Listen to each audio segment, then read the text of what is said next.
What's going on, everybody? RJ Ochoa here from SB Nation's bloggingtheboys.com. Hope all is well wherever you are. Hope you're happy, safe, healthy. Want to wish you a happy Tuesday. It is February the 25th, 2025, and it's the week of the NFL Combine, which means we finally have some actual meat to sink our teeth into relative to the Dallas Cowboys. I say finally, like it's been forever. The Super Bowl was just 2 weeks and change ago. The NFL, obviously, as we all know, never sleeps, never stops, which is why I'm here in the Bleacher Report live every single Tuesday and Thursday throughout the calendar year of 2025. That's right. Every Tuesday, every Thursday live at 6 p.m. Central Standard Time. You can catch some important things about it on my social channels. I'm on Twitter, Instagram, and Threads at RJ Ochoa, Twitter, X, whatever you want to call it. I am on TikTok at rj.ochoa. You can watch all my videos all the time, including our live shows after the fact on the Blog and the Boys YouTube channel. So if you're over there and you haven't subscribed, please consider doing so.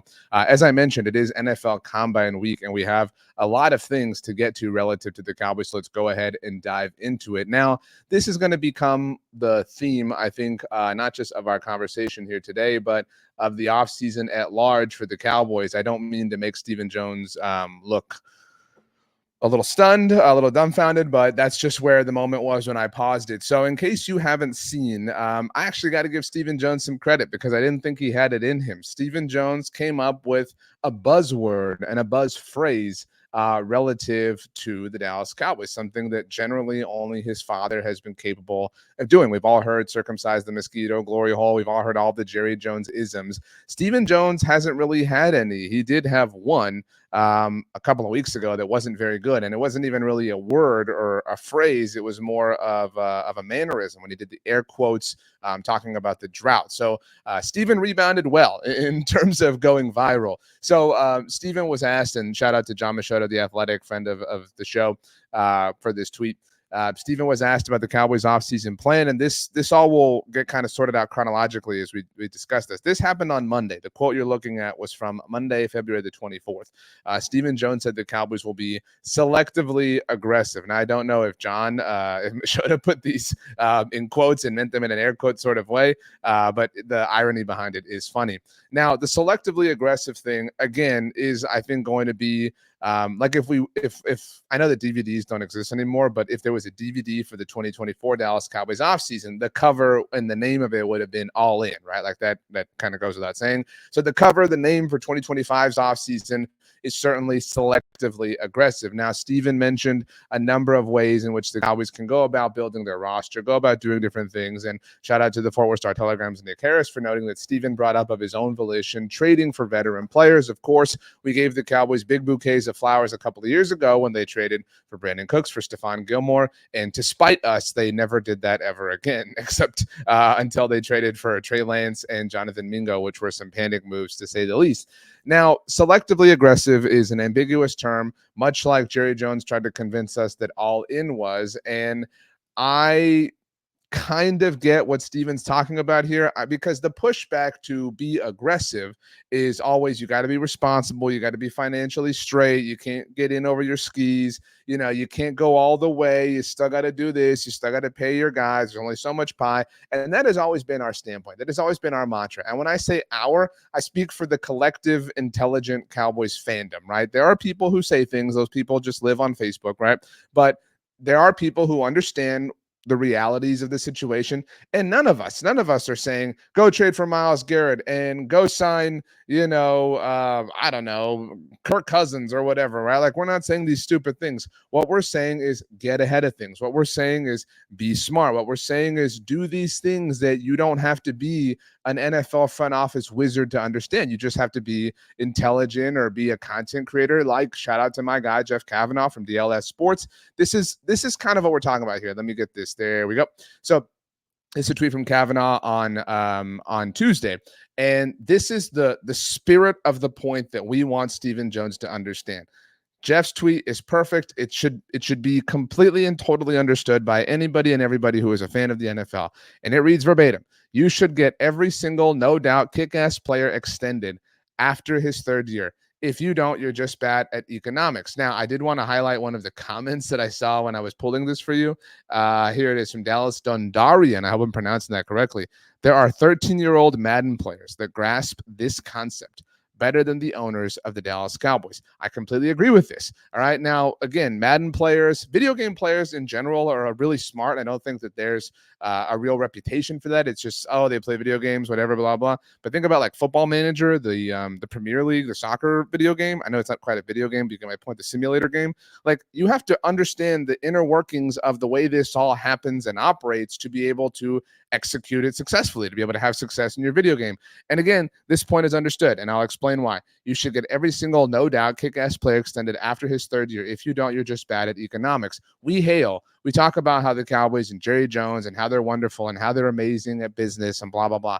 They're not good at the business of this. Now, maybe they believe the business of the NFL is successful, or their business relative to the NFL is successful because they're garnering attention, because people are talking about them. But if we're talking about money spent, if we're talking about investments for players, then they are horrible at this. Now, what is Jeff's point exactly? And this all has to do with selective aggression, whatever you want to call it. The reason you pay kick-ass players, to use Kavanaugh's terminology here, after their third year is because that's when it's going to be the cheapest. You have to have played, you have to have served 3 years in the NFL to be eligible for a contract extension, which is why right now, today, players drafted in 2022 are eligible for extensions for the first time in their careers, because they played the 2022, 23, and 24 season. So first-round draft pick Tyler Smith at the Cowboys that year is eligible for a contract extension. So is Sam Williams, if you want to go down the line, Jalen Tolbert, right? All of them are eligible for the first time. Now, they still have 1 year remaining on their rookie contracts, although in Tyler Smith's case, because he's a first-round draft pick, you could pick up the fifth-year option. And that's what the Cowboys have done with players like that, is they have picked up the fifth-year option. They have kicked the can down the road. I know we use that phrase a lot relative to creating salary cap space, but I'm talking about creating something legitimate and, facing responsibility. That's what the Cowboys have done. They have just prolonged, they have pushed things down the road. And again, when you identify someone to be kick-ass, to stick with the kind of parlance at play here, you're going to pay them. It is a pass-fail proposition, right? We're going to pay him. We're not going to pay him.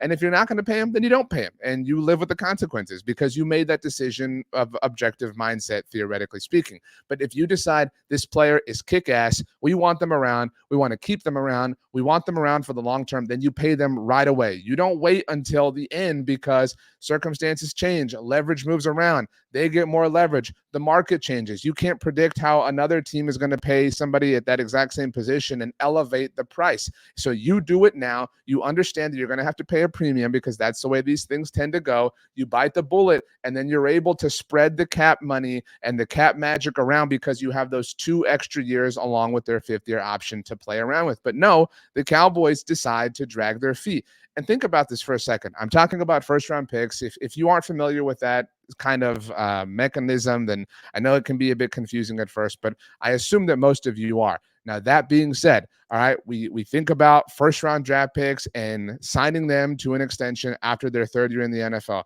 We reference the Philadelphia Eagles a lot. It's because they do this all the time. Every year, they basically, because they're also good at drafting, they get their player who just served their third year in the NFL locked down to an extension. Look at Devontae Smith last year. He's case in point, an example of fulfilling this sort of prophecy.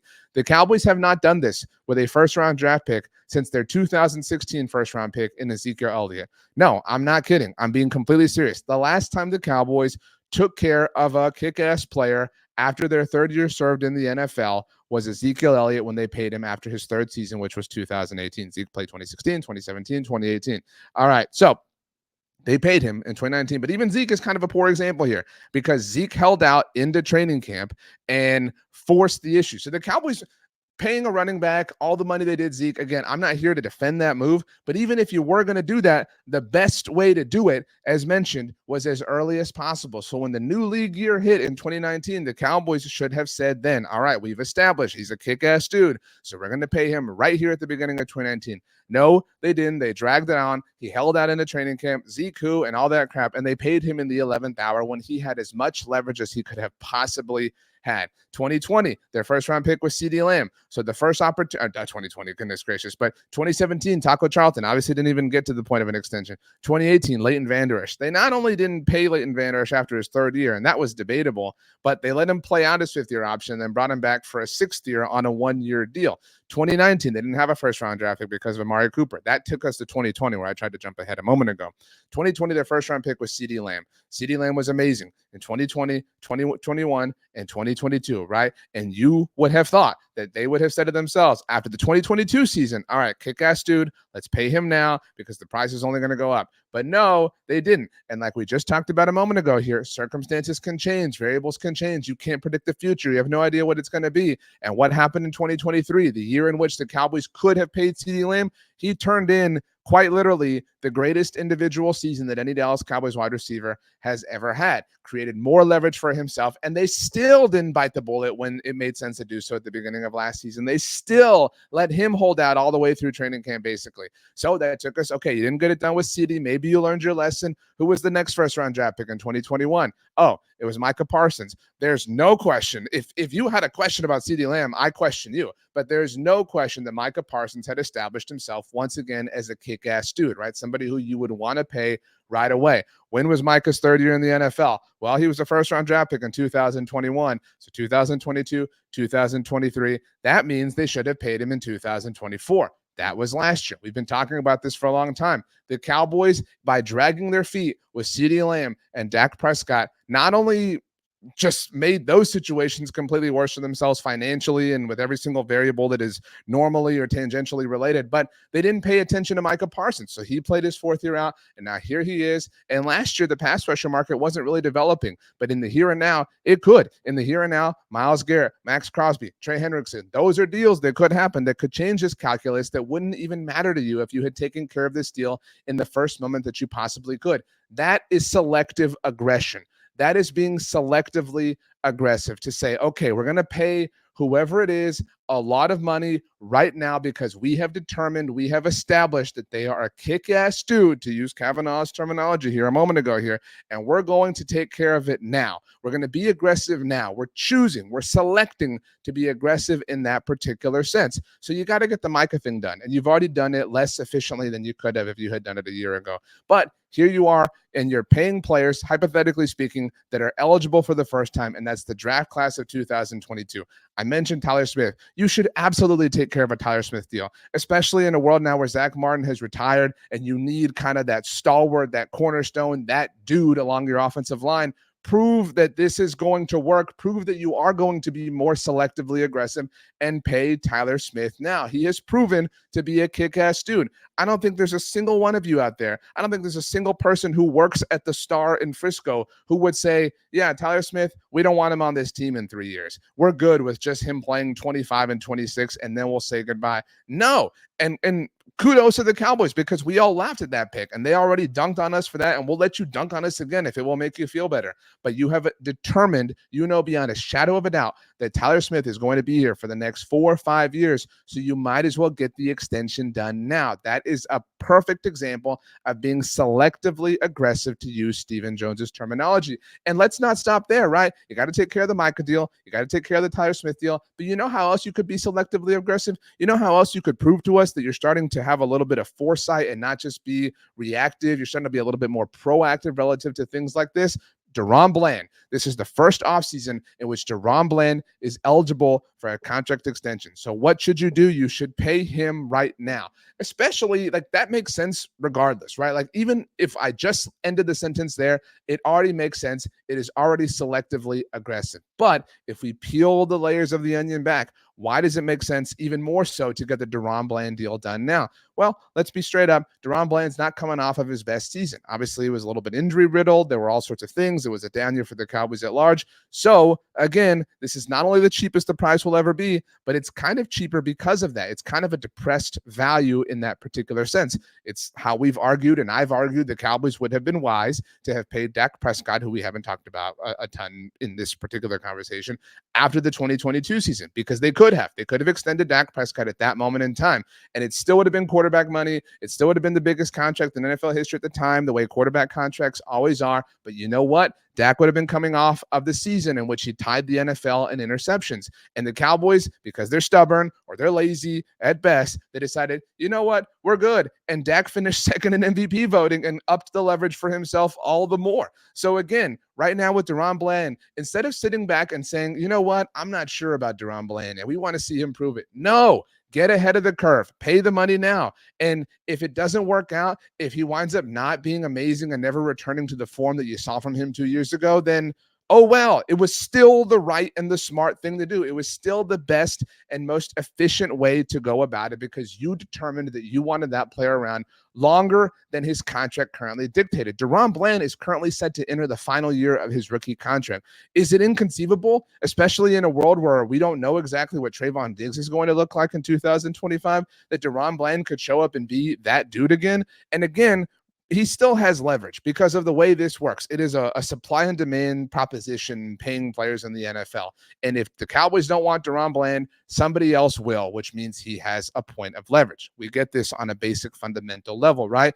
But imagine not paying DaRon Bland here and saying to yourself, I want to see him prove it. I don't know. We'll see, blah, blah, blah. And then he's amazing. He balls out in 2025. And then you got to sit back at the negotiating table with him in 2026. And now you're dealing with a DaRon Bland that not only is coming off of a better season than he was at this particular point in time in real life, but now you've got even more leverage working against you in that you don't have him under a year or have him left on any time in his rookie contract. You have him set to hit the market in free agency right now. So you've shortened your window of operation, which creates a higher point of leverage for DaRon Bland. This phenomenon is basic economics, as Jeff Kavanaugh put it again in his tweet. This is basic supply and demand. If you took any econ class in high school or college, you can understand this on a level that is more advanced than the way the Dallas Cowboys are choosing to operate. And that is somewhat evidenced by this particular report here. This came out late Sunday evening. I wrote about it at blogontheboys.com. You should check that out all the time for the latest and greatest in the world of Dallas Cowboys news, discussion, and analysis. Again, this was Sunday evening, and shout out to the Dallas Morning News for the report. Cowboys negotiating with Osa Odighizuwa plan to be more aggressive in free agency. These are two different things. For the moment, I want to discuss this one. Cowboys negotiating with Osa Odighizuwa. This is the part of the Dallas Morning News story that is most prevalent to our discussion here today. Let's get that up on your screen. All right. The Cowboys have begun negotiations with free agent defensive tackle Osa Odighizuwa. Talks of an extension for Micah Parsons will follow. Let me take this off your screen because there were a lot of people who were upset. And look, I am the first one to get in line when it's time to bag on the Cowboys. This is not that time. I'm okay with this order of execution because Osa Odighizuwa has less time left in terms of his contract with the Dallas Cowboys than Micah Parsons. Technically speaking, the Cowboys still have the 2025 season in an emergency situation to take care of Micah Parsons. They do not have that luxury with Osa Odighizuwa. He is set to become a free agent this spring, this March. So that means he has to be the focus, the priority, if you want him around on your football team. But as we've been discussing here from an overall philosophical perspective, imagine if the Cowboys had a year ago, right? Had a year ago, beyond dealing with CeeDee Lamb and Dak Prescott and Micah Parsons the way they should have, imagine if the Cowboys had had the foresight to say to themselves, you know what? Osa Odighizuwa has played really well for us for the first 3 years of his career because Osa was also taken in 2021. He was a third-round draft pick. The Cowboys had 3 of them that year. Osa has been a really good player for us. Let's get ahead of this. Let's pay him a little bit more than we might think he's worth right now, but that will give us a really solid presence along the interior of our defensive line. It will give a running mate for Micah Parsons. We don't know if DeMarcus Lawrence is going to come back for the 2025 season. We need some veterans. We need some leaders, right? And what we want to avoid in all hypotheticals is Osa balling out and putting himself in a position where the market works to his advantage and time works to his advantage and we're stuck. Imagine if the Cowboys had done that. Right now, we would be sitting here, we would be clapping, we would be cheering, we would be calling 1-800-Flowers, not an ad, but we would be saying, well done, you geniuses, you understand it, you're being selectively aggressive. But what happened? The Cowboys, in a completely and totally reactionary sense, said, oh, shucks, yeah, we're not going to worry about this. Like Marshall talked about in How I Met Your Mother, this is a future Cowboys problem. All right, we don't have to worry about this right now. We're good. Forbes list, baby, bada boom, bada bing. All right. So what happened? Osa balled out, even when the Cowboys themselves were horrible. Osa was one of the best defensive players in the NFL last year. Osa was phenomenal. In fact, we're going to look at it in a moment here, but Greg Rosenthal's top 101 free agents list at NFL.com, he's number 7. Shout out to Monica Geller. I mean, Osa is in a position to get paid. Depending on where you look, his projected contract in free agency is worth $20, $21 million per year. And imagine if the Cowboys had been selectively aggressive, had been proactive, had had some foresight a year ago and said to themselves, let's take care of this now because we believe in Osa, so we want to get this done. And here's the thing, like relative to this whole discussion, the way the Cowboys go about this is not only irresponsible and violates the laws of supply and demand and shows no understanding of basic economics, as we've mentioned many times already, but I say this gently and with as much respect as possible. The way the Cowboys go about these contract holdouts and standoffs, whatever you want to call it, is quite dumb. I mean, actually quite dumb because think about it. No matter what happens, the Cowboys lose, right? The lining up of logic here is if the player plays well, that means the Dallas Cowboys do well, right? Okay, so if you don't pay a player when it comes time and you put them in a position where they're in a contract year or something like that, then if the player plays well and you do well, that lines up with your goal. But then the player played well and you have to pay him a lot more money now.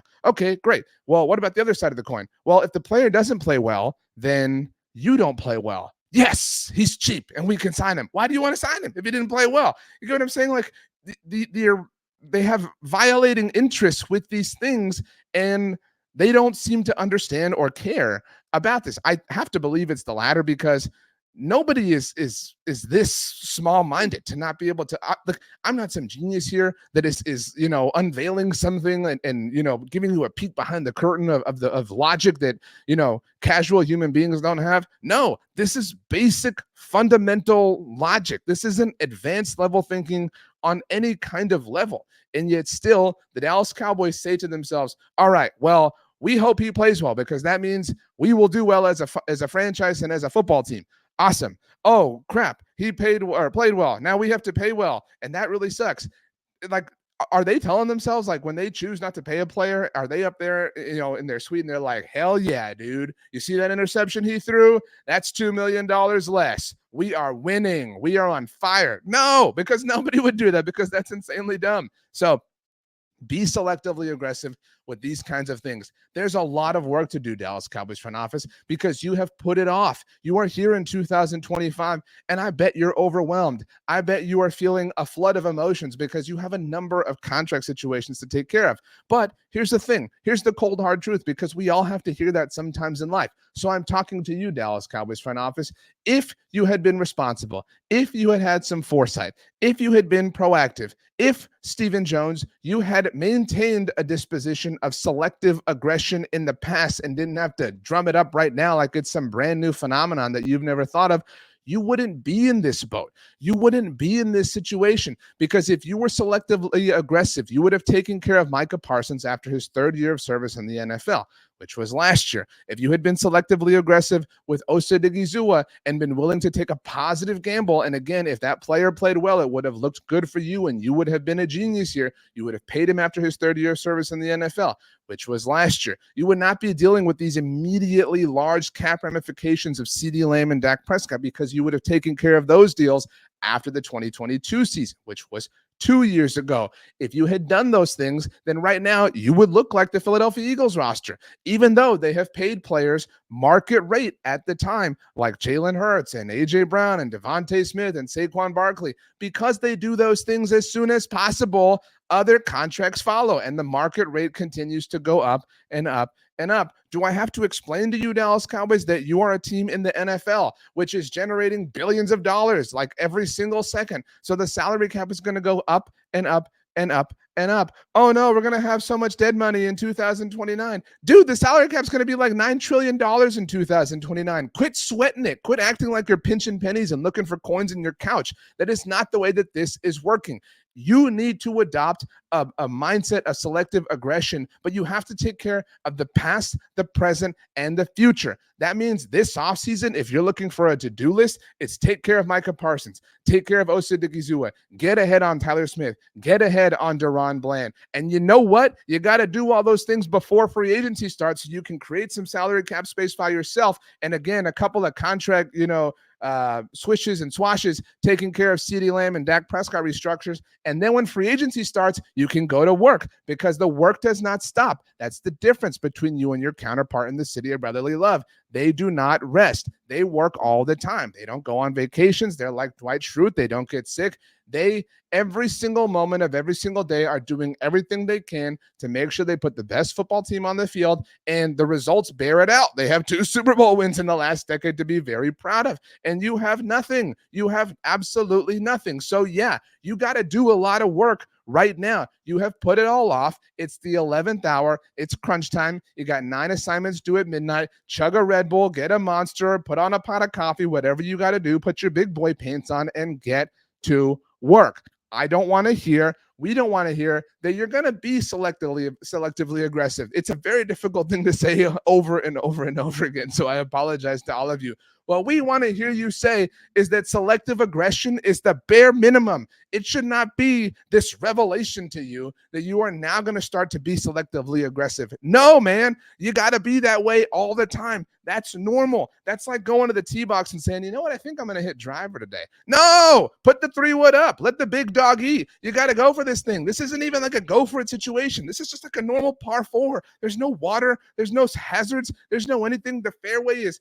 300 yards wide. You're not going to go in any kind of woods or forest or anything like that. We're just asking you to do a basic normal thing. So I'm happy to hear that you at least know it exists with the selective aggression, but it is not some like trick that you are pulling off. It is not some extra level that you're going to. This is standard operating procedure at this point in time in the NFL. And if you think it is operating above your pay grade, then you still don't get it. And we maintain the right to be pissed off about it because, again, this is basic fundamental knowledge that you don't have to be a front office figure in the NFL to understand.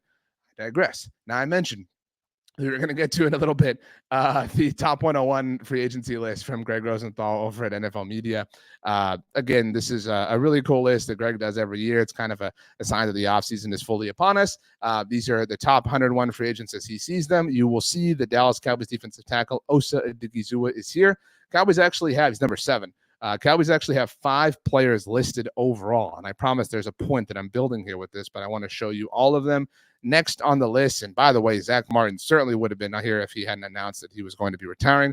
DeMarcus Lawrence is at 48. That's 2. We keep going, scrolling. Takes a little bit, but I promise it's worth it here at the very end. Rico Dowdle is number 3 at 65. Jordan Lewis is number 4 at 69. Yes, nice. And finally, you see a couple of former Cowboys, by the way, have been here. Stephon Gilmore's there.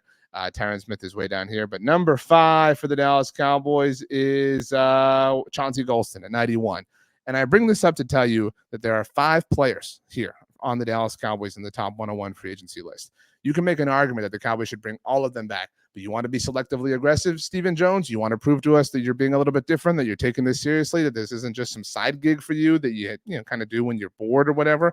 Well, you got to bring these dudes back. Now, we're not saying you have to bring all of them back, but Osa Odighizuwa, we want him back. Rico Dowdle, yeah, bring him back. We got other conversations to have at the running back position as well.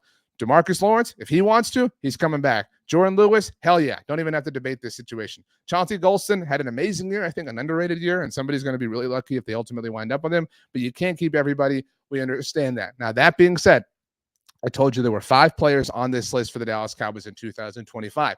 Does anybody have any idea, whoever's watching out there, how many players were on the list in 2024? Of course you don't. How could you remember? It was a year ago. I don't blame you. They had 4 players, the Dallas Cowboys, on this list in 2024. They were, I believe, this wasn't in order, but Tony Pollard, Tyron Smith, Stephon Gilmore, and Dorrance Armstrong. Tyler Biadasz wasn't on the list, but they were 4.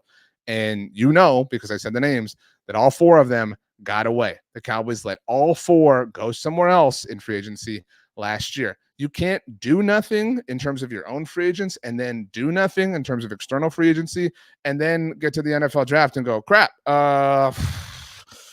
guess we just got to fill all those holes because, we got to turn in the draft. Like, that's the thing here. My last point is everybody loves to say things like, oh, the Dallas Cowboys love to build through the NFL draft. I'm not completely denying that, but you know why they like that? It's because they have to do it, right? Like they have to make the picks. Like they have to be involved in the draft. They aren't active in free agency because they don't have to do that. So they don't do it, but they have to be involved in the NFL. That's like saying like, oh, you know what? That team, that person, they really like to build their rest through sleeping, right? Like, well, yeah, you know what I mean? Like it's an unavoidable thing.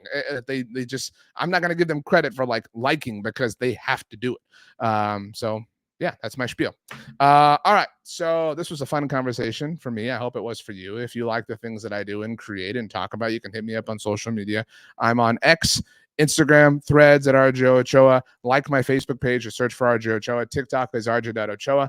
RJ.Ochoa at SBNation.com is my email if that is more your thing. Speaking of SB Nation, SBNation.com, you can read my work. blogontheboys.com, you can read my work. Obviously, the Blog on the Boys YouTube channel for all the videos I'm in, including these live sessions after the fact. And yeah, so with all that being said, I will see you on Thursday for another live show, February the 27th, 2025. Thanks so much for hanging out, everybody, and we will see you next time.